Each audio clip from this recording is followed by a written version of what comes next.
That's why I'm so honored to introduce the founders of our USW education systems in English and in French. Michel Blondin was responsible for District 5's education program from 1975 to 1990, following many years of work as a community organizer overseas and in Quebec. Darcy Martin led the Steelworkers Department, National Education Department, from 1978 to 1986, and is one of Canada's foremost labor educators. So Michelle and Darcy, why was it so important to you to have courses facilitated by Steelworker members rather than by experts or academics? Bonjour tout le monde. Je vais revenir un petit peu à ce qui est au point de départ de tout ça. Mais il faut dire qu'on a devant nous un succès exceptionnel. Cette méthode de formation dure depuis 45 ans. Les gens sont fiers, ils sont satisfaits de la formation. Dans le cas du Québec, l'ensemble des syndicats de la FTQ et la FTQ elle-même a endossé ce programme-là et continue à le faire encore aujourd'hui. Dans le monde, le thème technique qu'on emploie pour ça, c'est l'éducation populaire. Dans le monde de l'éducation populaire, ce qui se fait dans les syndicats au Métallo et à la FTQ est considéré comme l'un des plus grands succès de l'éducation populaire au Québec depuis les derniers 50 ans. Et ça permet de rejoindre des milliers de personnes.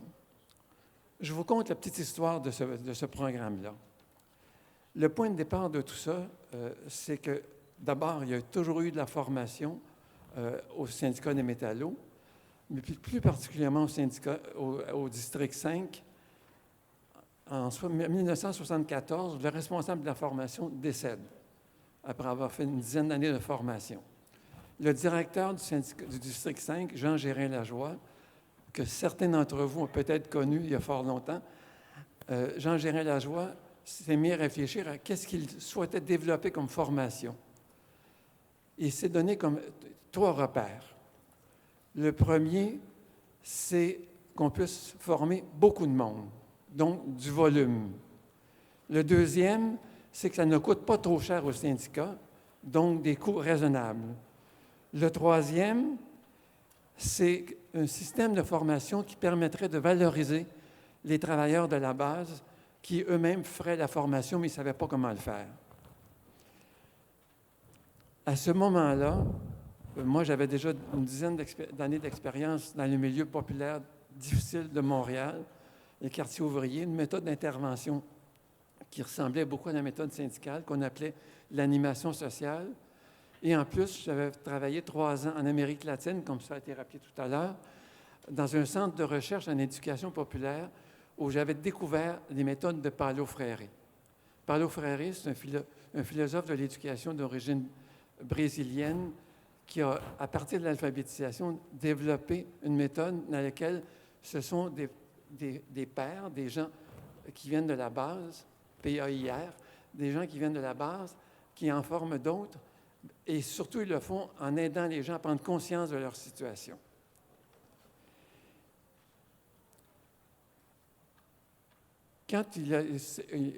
Donc, j'ai été engagé par les métallos en 1975, et quand j'ai regardé un peu ce qu'il y avait à faire, mes points de repère ont été les suivants.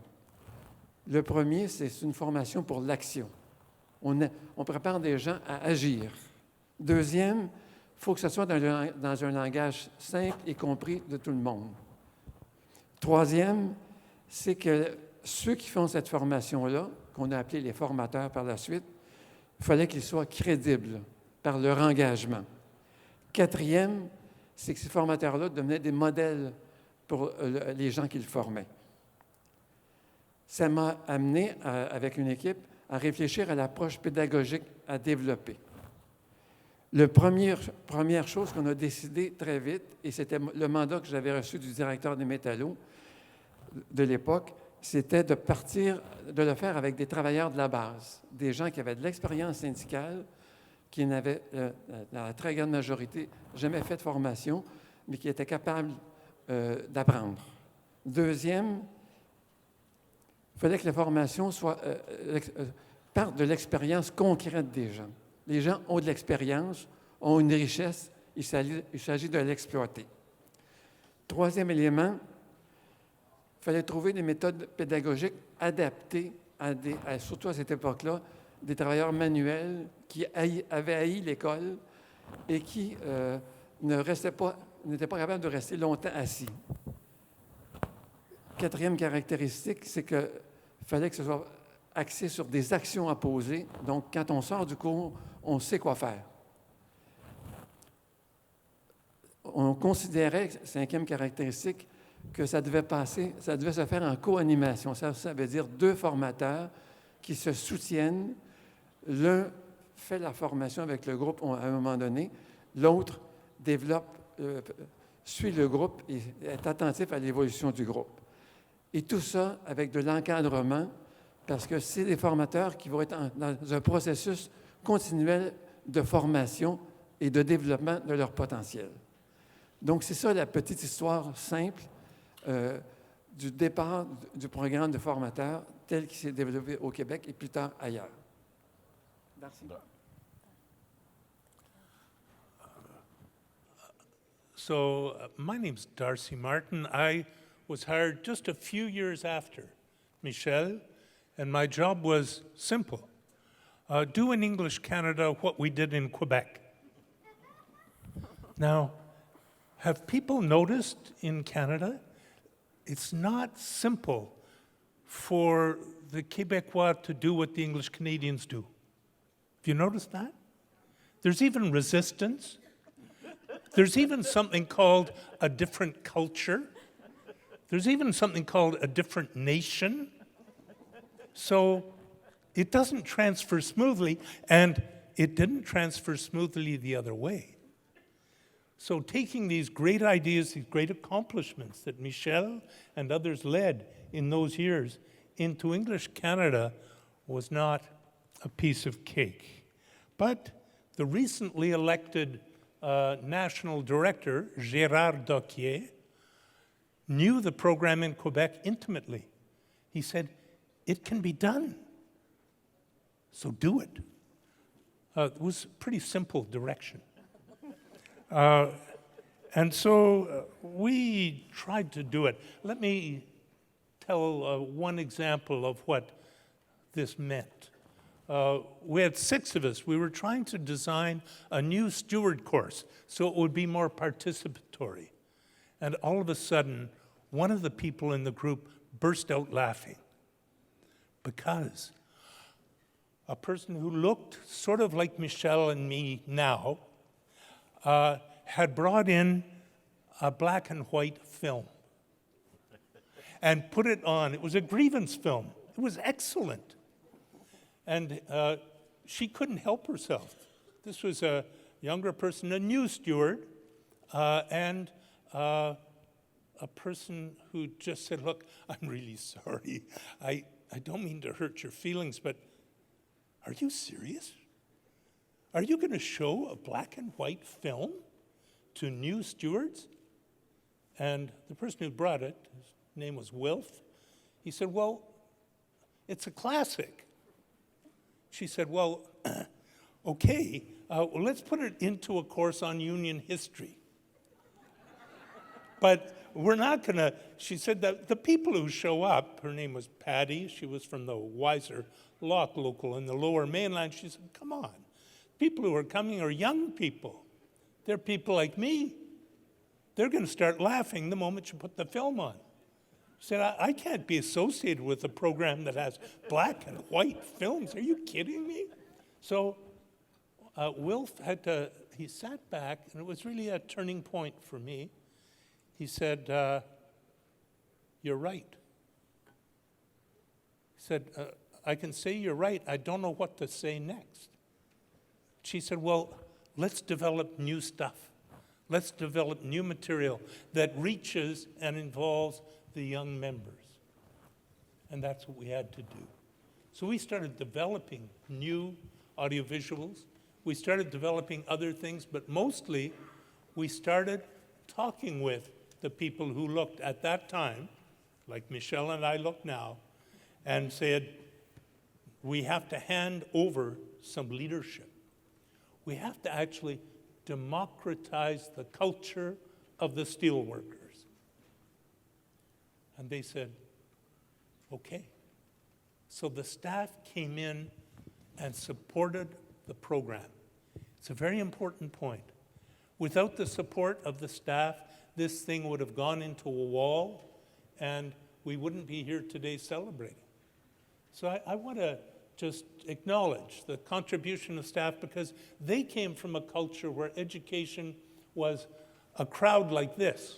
It was 200, 300 or more people and experienced people up on the stage talking at them of the things they ought to know. But think about when this was. It was 1978 when I was brought in. The 60s were just over. Our locals were full of young people who were pissed off with the establishment. And they still were. And now they were working in plants, and they were rebellious. And there were even rebellious people in the staff. There was this punk from Sudbury named Leo Gerard, that was his name, yeah. He was one of the key staff people who helped in that happening. He got behind it, he supported it. And other younger staff did the same. So that alliance of staff and emerging people from the locals is what built the program. And together, we were able to move it forward. The key thing wasn't just who did it, but how they did it. And that was the big cultural shift. There were less questions in the old style of steelworker education and more pronouncements. Do you know the difference? Do you know what I mean? Right? We know how to do pronouncing on things. We're in favor of this, we're against that. It's what we were just doing on the resolutions. It's appropriate there. But when you've got a group of new people coming in who are not familiar with the routines of unionism, who are not comfortable with the structures of grievance procedures, who just get pissed off because it takes a long time. To reach those people, you have to start by thinking, maybe they know something. The same way as this old guy, Wilf, listened to Paddy and said, you know something, and I'm out of touch. So I'm going with you. That shift that happened, more questions, less pronouncements, more openness and less imposition, more democracy in the interaction of people. That was what started to shift the energy. And suddenly in English Canada, there were more people who wanted to be in courses. And people came out of the courses and encouraged their co-workers to come.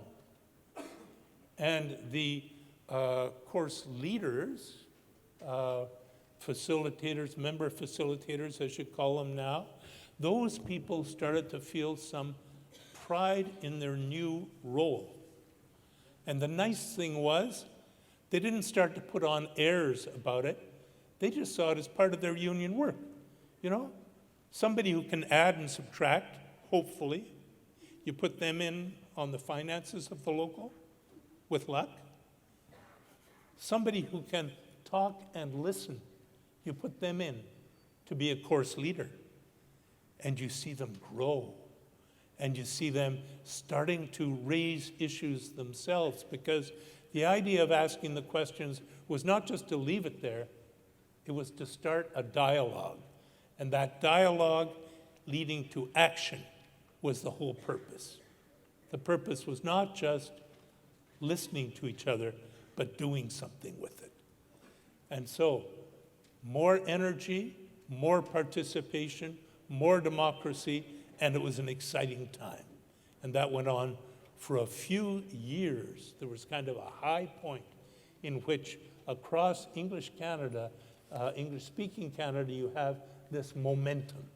And that's what is carried, I am told, in the years since. So even today, you have people coming in, new course leaders, people coming in who are not experienced as educators and who are becoming terrific educators. So the steel workers started to stand out in the field of labor education and adult education more widely all across the country. Comment on développe les formateurs? C'est la question qui est posée et c'est le défi qu'on a eu. Je reviens sur un aspect qui a été soulevé par les deux précédents interlocuteurs. La première chose, c'est d'amener les gens à reconnaître la valeur de leur expérience et le potentiel qu'ils ont. Souvent, les travailleurs manuels, parce qu'à l'époque, surtout c'était des travailleurs manuels, sont écrasés par le milieu de travail, ne sont pas valorisés par leur métier et par leur patron. Et la première étape qu'on a à faire, c'est de leur dire, tu as une magnifique expérience, tu as du potentiel, maintenant on va t'aider à le développer. Donc, notre défi, ça a été maintenant de les former pour qu'ils deviennent formateurs. Et là, on s'est battu contre des gens qui pensaient qu'il fallait donner des cours à l'université avant de devenir formateur. On a inventé au Québec, Darcy a pris une autre méthode semblable, mais un peu différente. Au Québec, on a inventé une formule qui ne dure qu'une semaine, mais qui permet à des gens de faire un premier apprentissage de la formation, de se donner des outils, d'apprendre à s'autocritiquer. Se développer, c'est s'apprendre à se regarder et à s'améliorer. Dans le jargon, on appelle ça de l'auto-formation. Et à ce moment-là, ça permet aux gens de faire un bout de chemin, mais ça prend de l'appui et du soutien. Parce que tu ne développes pas sans qu'il y ait quelqu'un derrière toi qui va t'aider à faire un bout de chemin. Il y a d'abord des méthodes, et l'une de celles-là, la plus utile, qu'on ne pratique pas suffisamment à mes yeux dans le milieu syndical, c'est de faire, après chaque intervention, de faire un retour. Prendre le temps de regarder ce qu'on a fait et de se faire une idée et d'être critique par rapport à soi-même et de regarder où le groupe est rendu et comment on peut améliorer notre performance et comment le groupe peut mieux profiter de notre travail. Il faut aussi être capable d'offrir, à certains moments donnés, vraiment de la formation de perfectionnement. C'est un processus un peu de toute la vie de se perfectionner. Un petit mot sur les formateurs, mais les précédents en ont parlé un petit peu. Ce que les formateurs vivent, c'est une découverte de leur syndicat et c'est une étape dans laquelle ils augmentent leur appartenance et leur fierté d'être métallos.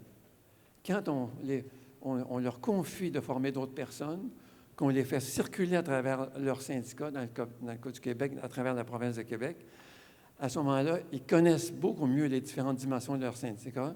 Ils apprennent, comme ça a été souligné tout à l'heure, ils apprennent plein de choses des participants, parce qu'on est toujours dans ce processus où on se développe. Et en même temps, leur appartenance et leur fierté se développent énormément. Pour l'organisation, ça constitue aussi la préparation de bassins pour recruter soit des permanents ou d'autres gens dans d'autres fonctions. C'est vraiment un processus qui nourrit la machine et qui permet que la machine soit en santé et qui se développe continuellement. This is the recipe that we used in order to support and reassure the member facilitators, because they knew that just talking at people wouldn't work. They knew that. But then what do? Well, you start with questions. Well, that's good, but what if somebody answers and then puts a question back to me and I don't know how to answer it? Has that ever happened to anybody here? Like in a meeting, for example? Let me put it differently. I've been a local union president in another union. And when I went into meetings, I was always nervous that somebody was going to raise a question I couldn't answer. So all of these people are being stuck out alone, and they need to respond. So here's the recipe. Step 1, ask participants what they know about the topic, because they always know something. Step 2, draw together what they said in a summary, what Michel refers to as faire le retour. Pull it together so it's not just individuals, it's now a group. Number 3, add some experience or ideas of your own. You've got a right to speak, just like everybody else. Being a facilitator doesn't mean that you disappear. And then build a dialogue where we're talking back and forth, as we're trying to do right now. Listen actually to what each other are saying and try and respond to it. And gradually, there are skills in that. Gradually, we build them up. And then commit to action. Because learning without action is not going to build the unions of the future.